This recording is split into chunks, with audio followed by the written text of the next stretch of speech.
On va retrouver dans l'équipe bleue et Bruno Bidon. J'allais l'appeler Eric Bidon, mais non, c'est Bruno Bidon qui va faire équipe ce soir avec Alexander Minenko, le russe, avec Victor Krasavkin, un autre russe, et avec Phil Hulst, le néerlandais. Dans l'équipe rouge, on va retrouver Matt Miller, vainqueur de la compétition individuelle à Châteaubriand et qui est déjà en action, en compagnie de Denis Eklund qu'il avait affronté en finale, Tony Régnier, le français, et Dwayne Van Zandvik, le néerlandais. Compétition par équipe qui se joue avec le système backer. Vous nous expliquez, Eric, ce que c'est que le système backer? Tout à fait. Alors, en quelques mots, le backer system est un système européen où, si vous voulez, tous les joueurs jouent une frame. À savoir que le joueur numéro 1 joue la frame numéro 1, le joueur numéro 2 la deuxième frame, etc. jusqu'à la quatrième frame. Et ensuite, ils repartent pour les frames qui restent. Alors la question qui se pose, c'est d'abord vous dire que c'est une rencontre qui se joue au meilleur des 3 matchs. Tout à fait. Il faut remporter 2 matchs pour gagner la compétition. Tout à fait. D'abord. Ensuite, vous dire que bien c'est une compétition alors qui est pas amicale, mais en tout cas il n'y a pas de championnat. Tout à fait. Non, c'est pas un championnat. Et puis bon, c'est Bruno Bruno Bidon qui essaie de mettre ça en place. C'est, on va dire, un peu une Champions League, et c'est tout à son honneur et tout son courage de pouvoir mettre ça en place, de faire venir des joueurs européens, ce qui se fait c'est des semi-pros, et on voit quand on voit la qualité de boule qui se pratique, on peut considérer que c'est excellent. Quand on voit Matt Miller ou Eklund qui sont anglais ou suédois, bon, l'anglais a fini deuxième de la Coupe du Monde il y a 2 ans, je crois, et le suédois est quelqu'un qui joue sur toute l'Europe, donc c'est du très haut niveau quand même. Avec Tony Régnier, gaucher. Gaucher, c'est un Français. Et qui est passé tout près du strike là sur ce coup-là. Tout à fait. Et là on voit Bruno qui se prépare. Alors donc, les deux Français qui sont dans des équipes opposées. Bruno Bidon avec le maillot bleu, le drapeau monégasque parce qu'il joue sous licence monégasque. Tout à fait. Et il a mis ça en place à Monaco. Là il lui reste une quille. C'est pas mal. Et donc c'est une espèce de Champions League, c'est excellent pour la promotion du bowling, et on voit que c'est aussi, on peut dire merci à Eurosport 2, Eurosport, puisque c'est quand même un partenariat avec Eurosport. En tout cas, c'est une discipline qu'on découvre de semaine en semaine, avec laquelle on se familiarise et qui est bien agréable à découvrir et à comprendre surtout, et notamment grâce aux explications de vous, Eric, de Bernard, de Bruno, qui vient régulièrement aussi nous rendre visite. On comprend mieux ce qui se passe. On a l'impression, quand on regarde de loin, quand on va simplement jouer comme ça entre amis, que finalement c'est tout le temps la même chose, et c'est loin d'être la même chose d'une frame à l'autre. Tout à fait, parce que chaque joueur a sa particularité physique, technique, et ensuite les boules aussi ont une matière différente, la piste réagit différemment. Là, vous voyez, on beau lancer, il reste ce qu'on appelle la quille numéro 10. Bon, c'est un super facile, une quille qui va faire. Et pour l'instant, ça a l'air d'être un tout petit peu mieux parti pour l'équipe rouge. Là, théoriquement, il va faire une boule droite.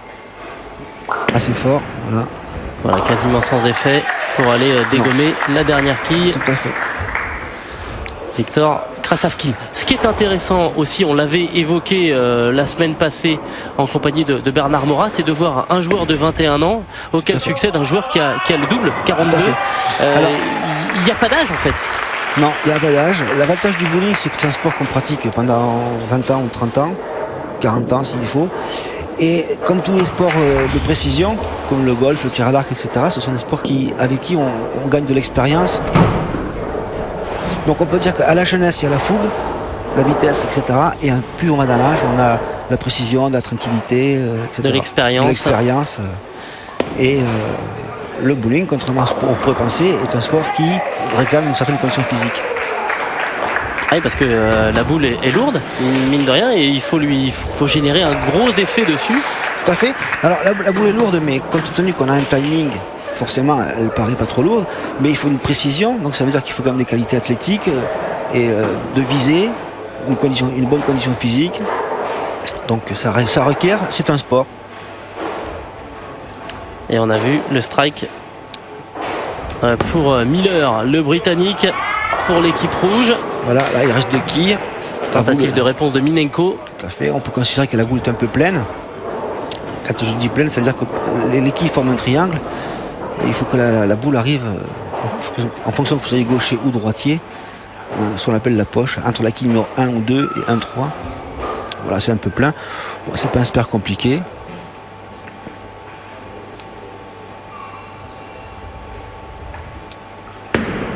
Voilà, boule tendue qu'on appelle. Voilà, c'est fermé. Et on ferme la frame donc pour Minenko. Là on parlait de physique, on voit 2 physiques totalement différents, hein, avec Minenko qui est plutôt longiligne et Eklund qui est un vrai athlète large d'épaule, qui pourrait même jouer dans des... on le verrait bien au rugby. Hein. Ah oui, il a un physique très sportif, on voit que c'est un athlète. C'est un gaillard. Voilà. Et ça se voit dans sa boule. Hein. L'avantage qu'on a, c'est qu'on peut voir différents styles, différentes puissances, différentes trajectoires de boule. Là, on a le strike parfait, la boule parfaite. Suédois, donc très, très calme, très pro. Ouais, Eklund donc qui rajoute tous les joueurs un qui strike. sont, voilà, pardon. Allez-y. Tous les joueurs qui sont là, à part Bruno et le français Régnier, sont tous respectivement dans les teams de leur pays. Hein. Donc c'est quand même du haut niveau. Vous voyez, un style différent, un peu plus tendu, une belle courbe. Un beau strike aussi. Phil Hulst qui répond au strike de Dennis Eklund. Et ça va être au tour justement de Tony Régnier. Alors qu'on a vu le score, 118 pour les rouges à 110 pour les bleus. Régnier joué. Un gaucher. Il laisse la quille numéro 10. Et là Bruno va jouer. Pas facile, hein. Ça doit mettre une pression quand même particulière à Tony Régnier, hein, de jouer aux côtés de Miller, de Matt Miller, de Dennis Eklund. Bon, faut. C'est vrai. Oh, c'est une belle expérience. Oui, c'est sûr. Et j'imagine qu'on apprend énormément. Ouais. Voilà. Ah, c'était bien parti. Bien parti, et puis il reste la 10.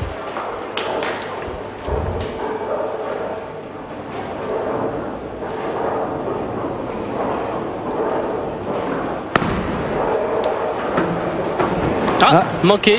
Là, c'est ce qu'on appelle une open frame. Il a raté la quille, c'est un gaucher, il rate la 10. Oui, le bowling est un sport individuel pratiqué en équipe. C'est assez particulier, mais c'est comme le tennis, comme le golf, tous ces sports qui sont individuels. Dès lors qu'ils se jouent en équipe, il y a une émulation qui se crée. C'est quand même... Tous les joueurs de bowling disent que... Ah bah alors même Bruno, il rate. Bon, ça arrive. La solidarité française. Même au meilleur. On va voir, c'est pour le suspense. Voilà, peut-être. Allez savoir. Et il est pas fou. Hein. Allez, ça va être au tour maintenant de Van Zandvik de prendre la suite pour l'équipe rouge. Non, je disais aussi que les joueurs de bowling, qu'ils soient professionnels aux États-Unis ou en France, etc., les plus belles compétitions, c'est en équipe de 5. C'est des souvenirs impérissables. En général, les compétitions de bowling, c'est des équipes de 5 hein, plutôt. Oui. En général, oui. 5, là c'est un 4, mais sinon c'est une équipe de 5, individuelle. Avec chacun une tâche particulière. Alors évidemment, tout le monde fait tomber des quilles, mais il y a des caractères, des qualités qu'on demande plus à un joueur qu'à un autre. C'est-à-dire que quand en équipe de 5, notamment, chaque joueur a une position bien définie et a un rôle particulier. Le premier joueur, c'est ce qu'on appelle la locomotive, c'est lui qui lance le match. Le deuxième est un peu protégé. Et le troisième s'appelle ce qu'on appelle la serrure. Parce que c'est la moitié, si vous voulez, entre le premier joueur et le cinquième joueur. Le quatrième joueur, il joue, il est un peu plus protégé. Et le cinquième joueur, en général, c'est ce qu'on appelle le fermeur. C'est considéré dans l'équipe comme celui qui a le plus de nerfs, qui fait le strike ou le spare pour gagner. Souvent, ça se joue à la dernière frame en équipe de 5. C'est lui qui fera le strike qu'il faut ou la fermeture pour faire gagner le match, pour faire basculer le match. Oh là. Il a été dur à aller chercher ce strike. Mais encore une fois, Matt Miller. Vous voyez, là, il est plein de poche. Et la quille revient et va taper la 10. Ouais, là, il faut un petit peu de réussite. Hein. ça peut s'appeler un messenger. C'est-à-dire que c'est la quille qui tape l'autre côté, à l'opposé, et qui revient taper la quille. Alors, on va voir si Minenko Mine de rien, Matt Miller, il avait fait un strike lors de sa boule précédente. Tout à fait. C'est pas facile ça aussi quand on joue en équipe de rester assis là. Je pense en compétition par 4. Voilà, très belle boule. On joue moins de boules, mine de rien. Tout à fait. En général, en équipe de 5, on considère qu'on joue une boule toutes les 5 minutes. Donc c'est pour ça aussi que c'est un sport, parce qu'il faut rester concentré. Les temps forts, les temps faibles, il faut savoir les gérer, et c'est pas évident. Il faut être prêt quand on joue, et 5 minutes c'est long. Alors quand on réussit, tout va bien. Quand on loupe pendant 5 minutes, on a le temps de gamberger quand même. Alors en équipe de 5, on fait chacun sa ligne, ça va. En backer system, vous jouez une boule, donc vous attendez que vos équipiers jouent et vous jouez votre boule. Donc c'est toujours... faut pas cogiter, quoi. Allez, Eklund. Et voilà. Il n'a pas eu le messager. Non, elle est juste passée devant. Exactement, il a essayé de faire pareil que Matt Miller, mais il a eu un petit peu moins de réussite. Ça aurait été beau. Vous voyez, un jeu très fluide, très puissant, vous voyez. Là. Phil Hulst, on l'a aussi. C'est beau à regarder. Le bowling pratiqué à ce niveau, c'est vrai que c'est... Puis dans cette ambiance, avec cette convivialité entre les joueurs. Tout à fait. Même si ça sourit, c'est sérieux, il joue le match. Et on va attaquer la frame numéro 10 maintenant, avec Phil Hulst de nouveau. Alors comme il a fait un strike, il a le droit de rejouer 2 fois. Il aurait fait un spur, c'était 1 fois. La frame 10 a cette particularité que vous pouvez jouer 3 fois. Mais on voit Phil Hulst, on voit un jeu très, très puissant, très, très, très fluide, assez tendu. Pas de réussite là sur ce coup-là. C'est vrai. Pourtant, on peut considérer que c'est presque la boule parfaite. Ici, il reste la quille numéro 8. C'est... Bon. Il faut aussi un peu de réussite. Exactement. Denis Eklund.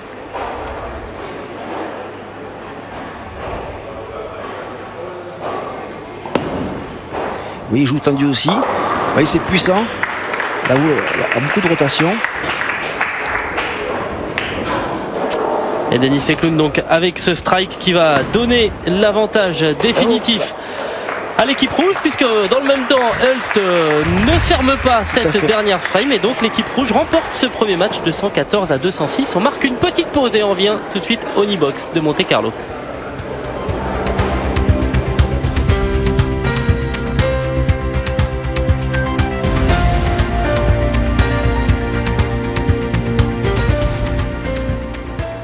Allez, on est de retour au Nibox de Monte Carlo avec le deuxième match donc. Matt Miller. Dans ce Kubica AMF Bowling Promotion Cup 2011. Toujours l'équipe rouge composée de Matt Miller, de Denis Eklund, de Tony Régnier le français et de Dwayne Van Zandvik, et qui s'est imposé dans le premier match 214 à 206 contre l'équipe bleue, représentée ici par Alexander Minenko, tout jeune, il a 17 ans. Avec derrière lui Phil Hulst, Bruno Bidon et Victor Krasavkin.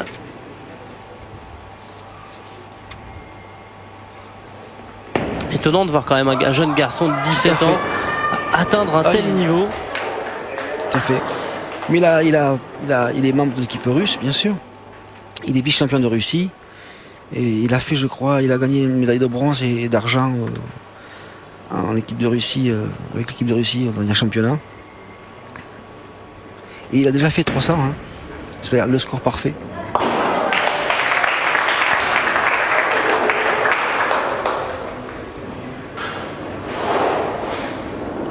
Minenko qui dans cette première frame a fermé donc avec sa deuxième boule. Denis Eklund, qu'on a vu tout à l'heure réaliser un strike déterminant. Et là c'est pareil. Oui, il a un jeu plus tendu, beaucoup plus puissant. La boule, on voit qu'elle est en tension, beaucoup de rotation. Et on voit surtout que quand elle arrive dans les quilles, il y a beaucoup d'énergie dégagée ça explose les quilles, c'est clair. Phil Hulst, qui a un jeu aussi un peu tendu, vous voyez, et ça explose les quilles aussi. Là, il y a une quille qui a failli rester, mais bon. Ce qui est très étonnant avec Phil Hulst, on a l'impression qu'il pose la bille au sol. Il a un mouvement de bras très, très rapide, mais il n'y a pas d'impact. C'est vraiment, il la pose littéralement. Hein. Tout à fait. Le secret, c'est la boule doit atterrir. Elle ne doit pas tomber, si vous voulez. Elle doit atterrir pour qu'on puisse transmettre le maximum de puissance à travers la main.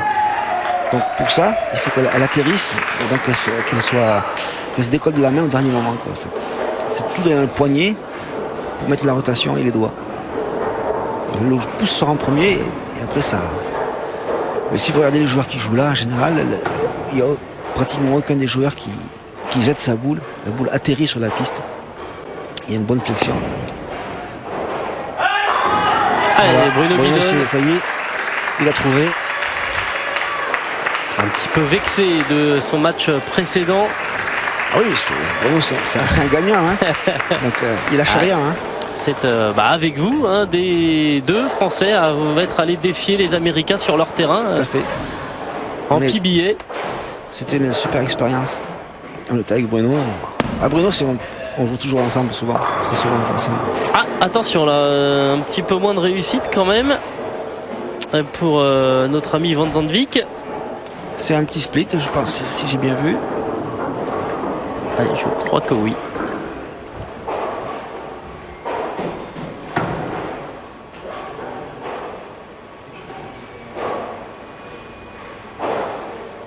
Mais c'est aussi un beau bébé. Hein.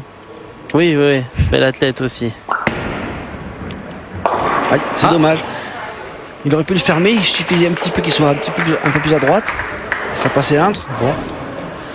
Ça, vous le faites 10 fois, vous le fermez 9 fois et puis voilà. Voilà, ça brasse bien. Victor Krasavkin. On en est à un triplé là pour les bleus qui sont partis un peu moins vite que les rouges. 3 strikes de suite, ça va commencer à peser lourd dans la balance. Ça commence. Il faudrait que le McMillan là, il faut qu'il fasse les strikes pour recoller un petit peu. Et ce qu'il fait. Incroyable. Je crois qu'il a on va regarder, mais je pense que c'est celui qui a la trajectoire la plus arrondie. Il me semble oui qu'il a beaucoup de courbes par rapport aux autres qui sont plus tendus. Mais c'est une boule puissante aussi puisqu'elle revient, elle fait plus de trajectoire et ça détruit l'équilibre. Alexander Minenko. Alors là, il a failli faire ce qu'on appelle un brockling, c'est-à-dire un strike à gauche pour un droitier. Et sa boule a piqué, il était un petit peu haut dans la piste. Sa boule a piqué, il est passé à gauche, il reste une quille. C'est-à-dire qu'en théorie, pour un droitier, la boule doit passer en la touchant évidemment, mais derrière la quille numéro 1. Derrière l'axe de la quille numéro 1. Là, elle est passée devant. De l'autre côté. Voilà. Et il s'en sort pas trop mal quand même. Et il a de la chance, oui. Parce que ça aurait pu être beaucoup plus dramatique. Et il ferme sa frame. Et son spare, donc. Tout va bien. Tout va bien. On fait le point après cette frame numéro 4 peut-être avec un score de 86 pour les rouges et de 80 pour les bleus. Oui, mais attention, ils sont sur un triplé, donc ça veut dire qu'il faut attendre. Ils font ce qu'on appelle, ils travaillent sur un triplé. Donc ça veut dire que maintenant s'il refait strike, c'est 30 points à chaque fois. Et voilà. Plus 30. Et malgré tout, c'est des compétiteurs. Hein. Même si c'est décontracté, ils jouent pour la gagne. Exactement.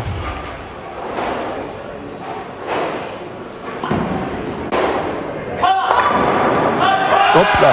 Et encore un. Ça c'est un strike chanceux. Parce qu'il est un peu plein, vous voyez, il a tellement de puissance que la quille revient et elle balaye tout sur son passage. Il est content, il peut être content. Ouais.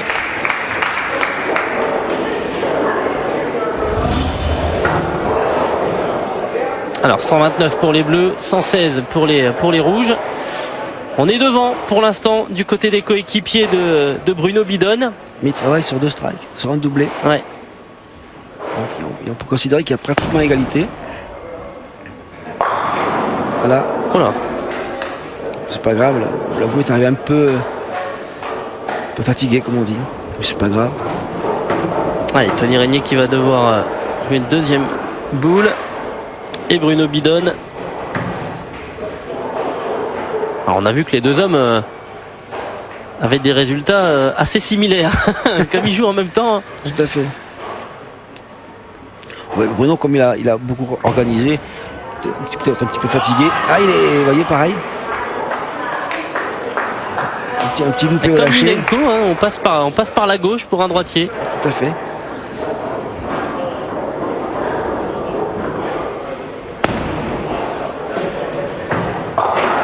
Il a fait son spare.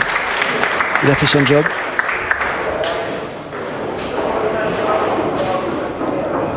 Ça devrait être pas bien compliqué non plus pour Bruno.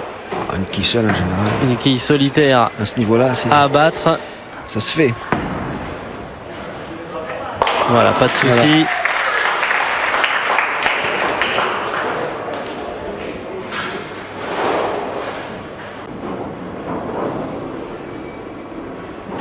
Dwayne Van Zandvik.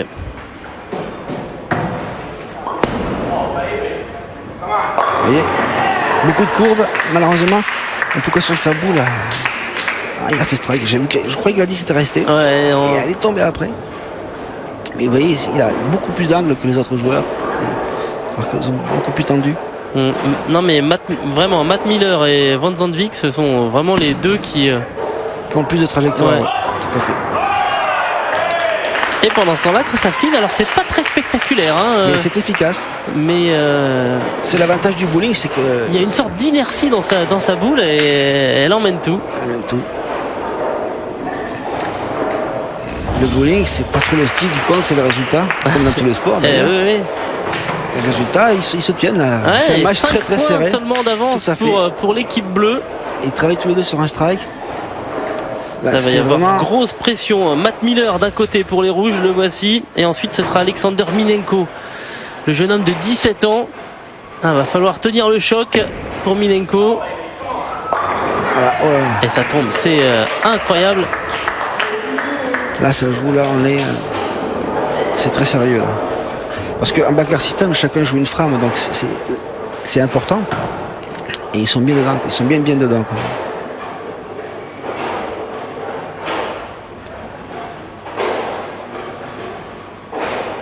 Ça, ce petit balancier qu'il fait, c'est pour se préparer, pour se décontracter et puis surtout se mettre dans l'axe. Beaucoup de joueurs font ça de plus en plus et ça marche. Et il répond à Matt Miller, Alexander Minenko. C'est un match très serré.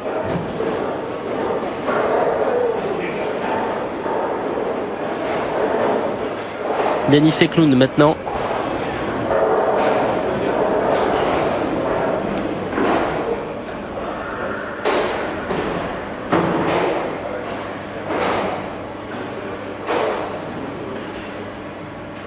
Qui a quand même gagné 2 tournois européens, ce qu'on appelle des majors. Donc c'est quand même un sacré joueur. Vous voyez, c'est puissant, efficace. Et on va avoir Phil Hulst. Regardez Phil Hulst, il pose littéralement la boule au sol. Ouais. On l'entend même pas se poser la boule. C'est un jeu très très agréable à regarder, très fluide et très puissant en même temps. Ouais. Voilà, 9. Il a un peu de chance quand même parce qu'il est un petit peu passé à gauche. Mais bon, j'espère un 9. Ça va être peut-être sans doute pour lui une formalité. Ouais, sauf qu'il y avait 5 points d'écart entre les bleus et les rouges. Attention à ce qui n'est pas là. Denis Eklund, là, il a fait un strike. Donc à mon avis, ils ont un petit peu d'avance.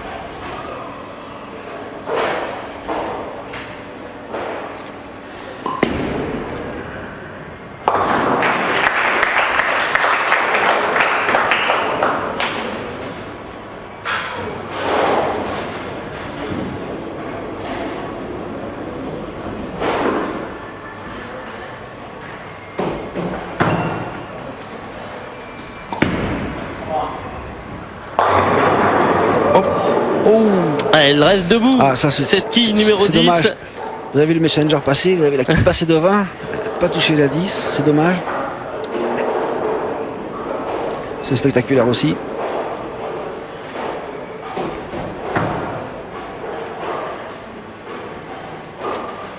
Allez, Phil Hulst. Dernière boule dans ce match numéro 2. Voilà, ça se termine bien pour Phil Hulst, malheureusement. Il s'est bien rattrapé, ça sera pas suffisant, non, je pense. Ça sera pas suffisant, on va faire les comptes et on va avoir le tableau après la dernière boule de Denis Eklund. Voilà. Avec 233 pour les rouges et 228 pour les bleus. Bah, ça fait 2-0 pour les rouges. Tout à fait. On marque une pause, on revient dans quelques secondes.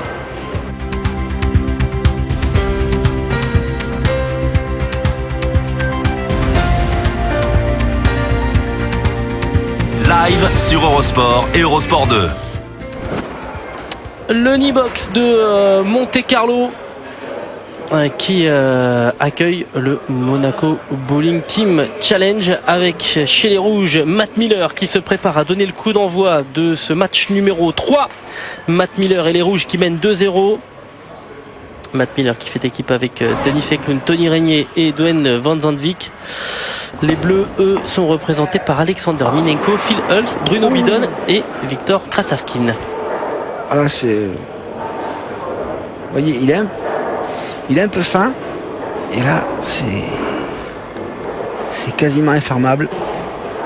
Allez, ça part mal. C'est un big split. Ça part mal pour les rouges. Ouais. Sur ce coup-là, véritable machine à fabriquer des strikes. Jusque-là, Matt Miller. La machine s'est enrayée. Un petit peu. Parce que là, c'est quasiment infermable.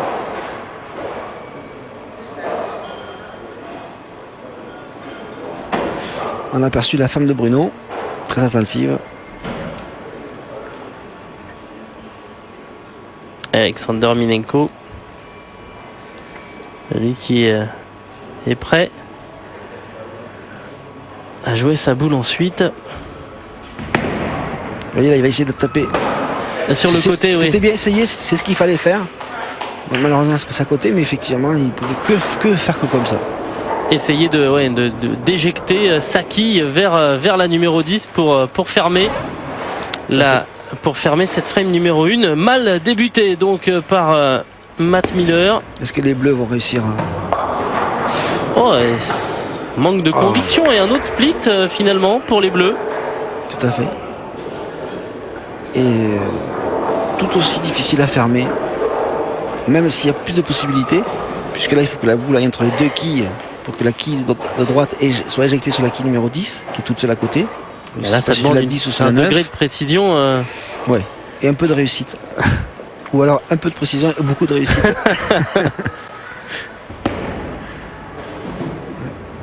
C'est ça.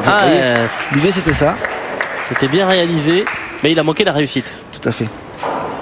Elle est un peu pleine, mais l'idée c'est ça, c'est-à-dire que on essaye d'expédier la quille vers les autres. Bah pour l'instant, ça démarre moins vite sur cette. Ils sont à égalité. Ouais, sur cette première non. frame.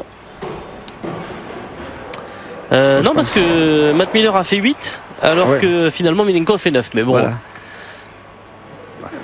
C'est la première frame, ça compte pas. Je pense que Denis Eklund va rétablir les choses. Mais il reste la 10. Il reste la 10. Enfin, ceci étant, c'est un spare à une quille. Ça ne devrait pas poser de problème. Juste.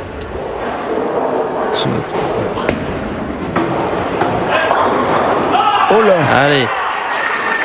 C'était juste aussi. Mais ça fait strike. Ça compte. Mais vous voyez, les brassages des quilles, c'est tellement puissant que les quilles sont brassées entre elles. Ça fait strike.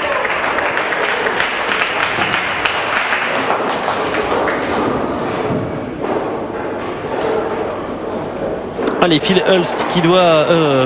Denis Eklund qui doit... faire son spare. Fermer sa frame.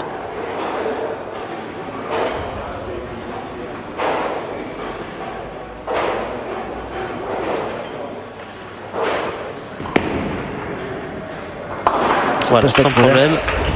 Il est à 100% sur ses spares. À ce niveau-là, Bruno de jouer. Ce genre de quille solitaire, c'est une formalité. Bruno Bidon en action. Et il a de la chance, il le sait, il sourit, il a raison. Parce que vous voyez, l'illustration, il passe à gauche. Mais comme sa boule est très puissante, a beaucoup de rotation, il a brassé les quilles et fait strike.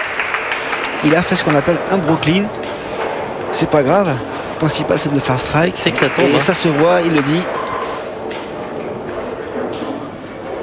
On n'est pas noté sur le style, mais Non. sur la réussite. Mine de rien, c'est le deuxième strike consécutif pour les Bleus, après Ça celui veut de dire Phil que- Hulst. Ils ont ce qu'on appelle, ils ont fermé leur trou, à savoir qu'ils ont fait une trou sur la première frame. Et donc ils ont comblé le retard. Et les rouges n'ont pas su saisir ça puisqu'ils sont à 9, ils sont 11 paires. Ce qui reste sérieux en général, quand on fait ce qu'on appelle une entrée à 8 ou à 9, ça reste très sérieux. Mais c'est très intéressant de voir tous ces joueurs. Ça c'est chouette, Bruno, d'avoir organisé ça, quoi. Allez, Tony Régnier qui doit fermer sa frame à son tour. Et ça va pas passer pour Tony Régnier. C'est pas dramatique en soi, mais ça veut dire que ses coéquipiers doivent faire le travail maintenant pour combler ça. Et pendant ce temps-là, on a enchaîné 2 strikes consécutifs chez les Bleus. Alors, est-ce que Victor Krasavkin va pouvoir faire la passe de 3 et là donner un avantage conséquent à l'équipe des Bleus? 9.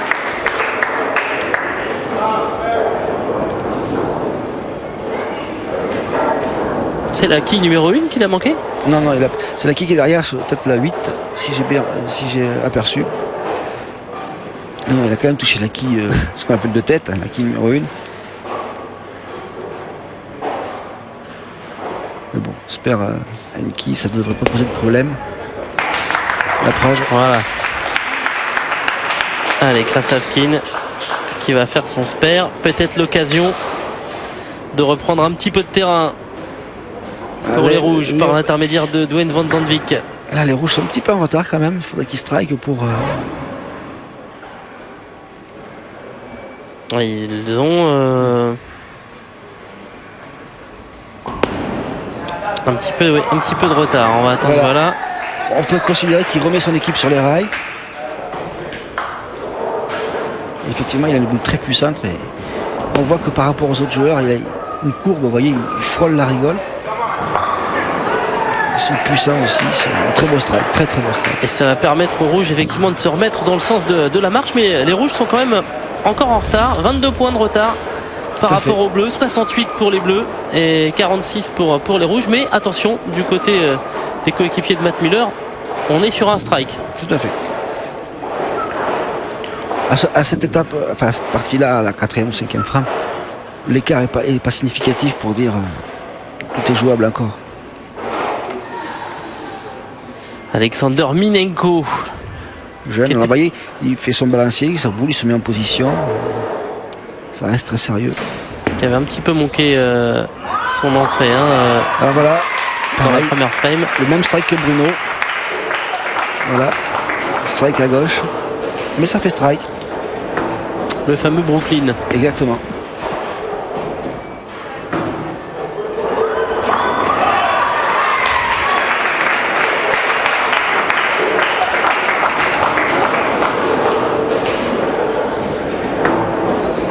Alors on va voir si Matt Miller est capable de riposter.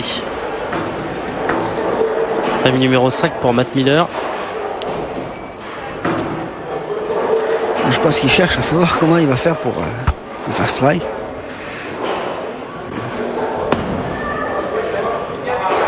Voilà, la réponse est donnée. Voilà, il a retrouvé le mode d'emploi. Exactement. Pas de problème. Puissante, vous voyez, beaucoup de courbes.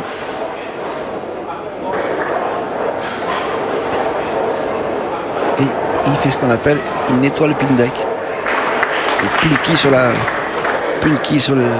pin deck, c'est là où reposent les quilles.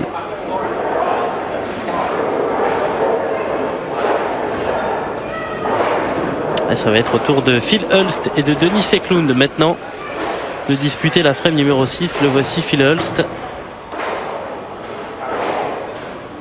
Un jeu très fluide, vous voyez, beaucoup de puissance. La disque Et tombe. ça tombe. Excellent.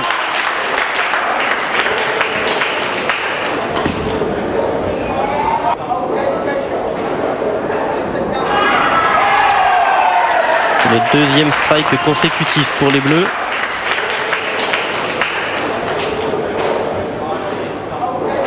Après celui de Minenko. Les Bleus ne lâchent pas, les Rouges reviennent un petit peu dans le match, ça donne un peu de piment. Ah, puis là, il y a une séquence chez les Rouges entre Matt Miller et Denis Eklund. Il y a quand même du lourd. Du lourd. Hein, oui. Donc pour peu qu'ensuite, effectivement, Tony Régnier et Dwayne Van Zandvik s'inspirent de leur coéquipier, profitent de l'émulation. Tout à fait. Parce que là, Denis Eklund, c'est très sérieux. C'est très fluide aussi, très puissant, vous voyez. Un peu plus tendu, mais qui travaille beaucoup dans les quilles.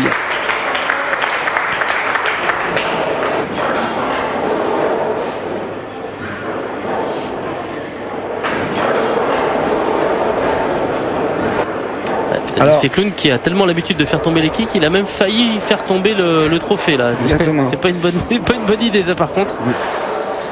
Alors on va voir si Bruno va profiter de l'adage qui dit que strike chanceux, strike doublé. On dit pas ce terme là mais bon, à la télé je peux pas le dire. À la télé on peut pas, c'est ça? On peut pas, non. On dira strike chanceux, strike doublé. Ça va pas pour la rime mais bon. Oh là là. Ah ouais, là. Ah oui, il n'est pas content. Non parce qu'en fait c'est sur le principe, techniquement c'est la même erreur que lors de la boule précédente qu'il avait joué, c'est-à-dire que la bille prend de l'adhérence trop tôt en fait. La boule, pardon, oui, excusez-moi. C'est pas grave. C'est un peu plus gros. Et surtout plus lourd. Exactement. Alors que le gaucher s'est bien rattrapé. C'est la même erreur effectivement, c'est une petite erreur de lâcher. Et puis bon, la piste n'a pas rendu un petit peu. Donc là, ça pardonne pas quoi. Il a coupé en fait. Et Tony Régnier qui enchaîne. Et qui permet à son équipe aux Rouges de rester dans le match. Exactement. Ah, les Rouges qui sont en train de revenir là, mine de rien. Il faudrait que Bruno ferme absolument ce spare. Difficile parce qu'il y a deux quilles, vous voyez. Il y a derrière la quille 1, il y a une autre quille. Ouais. Enfin, c'est pas la quille 1, c'est la quille 3. Et c'est ce qu'on appelle la belle-mère. Et voilà, c'est fermé. Ça, c'est de la précision. Donc ça va, il laisse son équipe dans le match. Ouais, sauf que les Rouges en sont à 4 strikes consécutifs quand même. Hein. Là, ça va commencer à peser très très lourd au moment de faire les comptes. Tout à fait.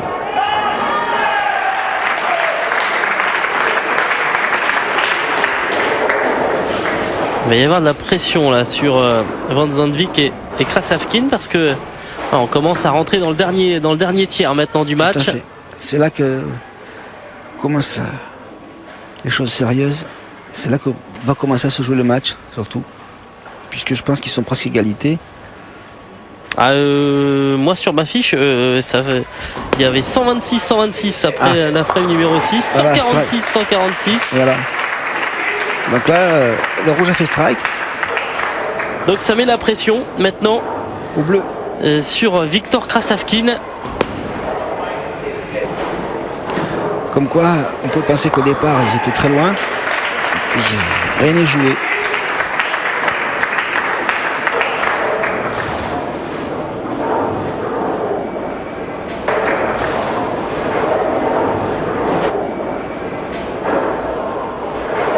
Et voilà, Viktor Krasavkin.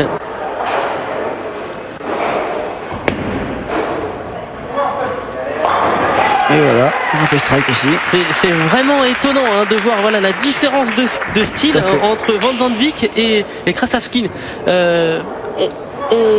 On mesure la vitesse des boules, évidemment, j'imagine que alors, surtout du côté des États-Unis, mais là il doit y avoir une différence de vitesse qui doit être colossale. Ouais, c'est-à-dire qu'à la télé on ne rend pas trop, mais je vais donner des chiffres qui ne sont pas forcément exacts, mais peut-être que l'autre joueur est à 28 ou 29, 27, entre 27 et 29, et lui d'être entre 21 et 23 ou 24, vous voyez. Et ça paraît peu. 4 km/h. Oh, alors là ça va être compliqué. Matt Miller, c'est la deuxième fois dans ce match que Matt Miller se retrouve avec un split quasiment innégociable. Vous voyez, il a beaucoup de courbes. Là il a un petit peu failli glisser. Ouais. Et là il a ce qu'on appelle le big split. On fait pas pire là. Hein. Non, c'est infernable. Enfin, Aux États-Unis, si vous le fermez en film télévisé, vous pouvez gagner jusqu'à 10 000 ou 5 000 $. Mais là, c'est quasiment infermable. Je ne sais pas si Bruno avait prévu ce cas de figure. Faudra y penser à l'avenir. Je ne crois pas. Il y avait des gains quand même pour les joueurs. Toujours pareil, prise de risque maximale pour essayer de fermer, parce que de toute façon qu'on fasse 8 ou 9, ça change pas grand chose. Et puis c'est le sport. C'est le jeu, ouais. C'est le jeu. Il faut qu'il ferme. En tout cas, on a vu le score 156 partout, et sauf que là... Il y a un split. Et c'est à ce moment-là que je pense, en fonction de ce que va faire ce jeune joueur, alors, que le match peut se jouer. Alexander Minenko.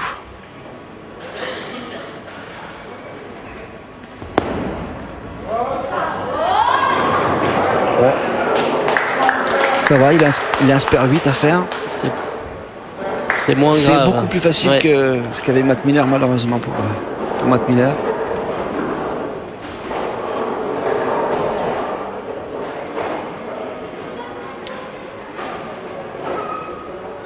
On a aperçu Bernard Morat également. Tout à fait, qui était sur place. Ouais. Et sa phrase fétiche, Ami Bouler, qui est assis là, on le voit. Qu'on salue. Ah, il a fermé, c'est super. Mais c'est ça qui est aussi incroyable dans ce sport, c'est de voir des gens, on va pas dévoiler de secret, mais Bernard Morat, ça fait un petit moment qu'il a plus 17 ans et qui côtoie un Alexander Minenko qui lui a 17 ans. Mais Bernard Morat, il a... Je vais pas dire son âge, mais il a quelques décennies. Il a une pêche monumentale. Il a été champion de France quand même, doublette, et c'est un passionné, il fait du bowling. Il est par monts et par vaux, il est aux États-Unis, en Australie, en Afrique du Sud pour suivre les compétitions redoutables. Et chez Eurosport 2 aussi. Voilà, exactement, pour notre plus grand bonheur. Et il parle avec Alexander Minenko. Voilà, il y a 3 générations entre les deux hommes, mais on parle exactement de la même chose. Ça fait partie des valeurs du bowling. Tout à fait. Et merci à des gens comme Bruno de pouvoir organiser ça, cette espèce de Champions League, etc., de pouvoir permettre de voir des gens se confronter. Malheureusement, il a un gros split à fermer, ça risque d'être difficile. Alors que Denis Sencloud, par contre, est très régulier. Il est à 9 ou strike, très sérieux, très propre dans son jeu, très puissant.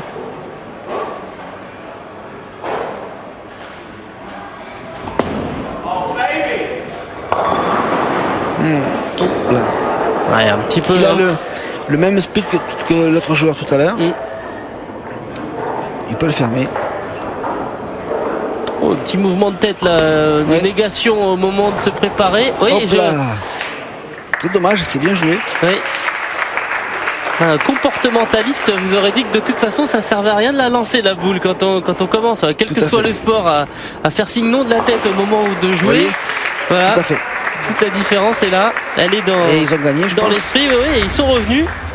Ça va se terminer à 200 à 92, donc 3-0 pour les rouges. C'est vraiment pas de chance parce que à chaque fois ça s'est terminé avec des écarts extrêmement réduits. Et ça s'est joué à peu de choses entre les deux équipes, mais ça a fait un bel affrontement assez équilibré.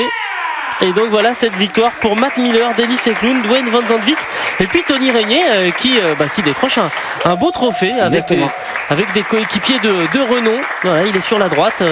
Tony Régnier, ça c'est sympa de vivre ce genre de moment. Tout à fait. Et j'espère que grâce à Bruno et Eurosport 2, on aura l'occasion de revivre, pourquoi pas l'année prochaine, la suite de ces championnats, Champions League. Allez, la photo de groupe pour l'équipe des vainqueurs, et puis on va retrouver celui qui a été un des artisans de cette victoire, Denis Sencloud, le premier à soulever le trophée. C'est la première fois que vous venez participer à cette épreuve. Qu'est-ce qui vous a fait y participer? C'est très très bien pour notre sport, c'est une bonne promotion. Le bowling est suivi dans beaucoup de pays. Il y a beaucoup de gens qui le pratiquent tous les jours, donc c'est évidemment intéressant de venir en France, d'aller à Châteaubriand. Moi j'étais jamais allé à Châteaubriand ni à Monaco, et c'était vraiment très sympa comme spectacle. Ah, il y a deux Russes qui représentent votre pays. Vous êtes le plus jeune joueur à participer à cette compétition. Qu'est-ce que vous pensez de cette compétition? D'abord, il faut saluer les organisateurs. Je suis très content d'être ici. Je crois que le plus important, c'est de montrer les aspects positifs de ce sport et puis les belles bagarres. C'est une belle discipline. Phil, vous aviez gagné l'an dernier. Est-ce que vous pensez que vous pouvez faire le doublé? Je crois que ça sera difficile parce qu'il y a des très très bons joueurs, Denis Eklund, Van Zandvik, Matt Miller, Krasavkin. Ce sont vraiment de très très bons bowlers, donc on va voir, mais j'espère.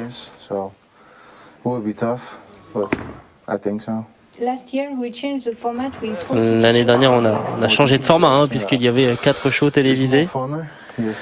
Oui, mais c'est plus drôle. Enfin, cette année, il y a 4 shows télévisés, 2 pour les compétitions de groupe et en individuel.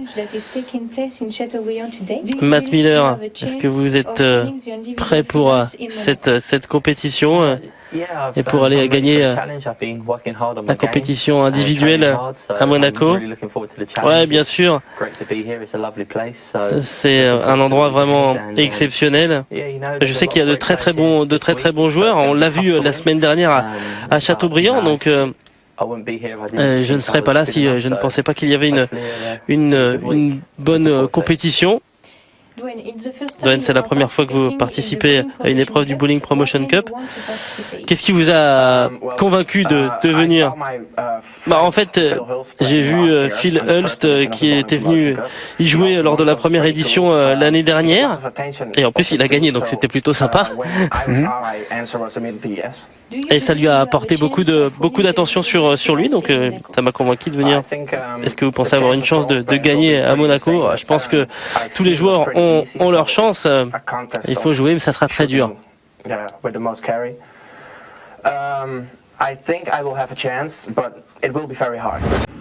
Voilà, ça sera très dur. Et la compétition individuelle, ça sera de nouveau donc avec Eric Pallas. Merci d'avoir été avec nous, Eric. Et vous serez accompagné de Jean-René Auger. Restez avec nous. Super. On va faire une petite pause. Jean-René va s'installer à ma place et avec Eric, vous allez pouvoir décrypter cette compétition individuelle Onibox de Monaco. Merci beaucoup. À tout de suite.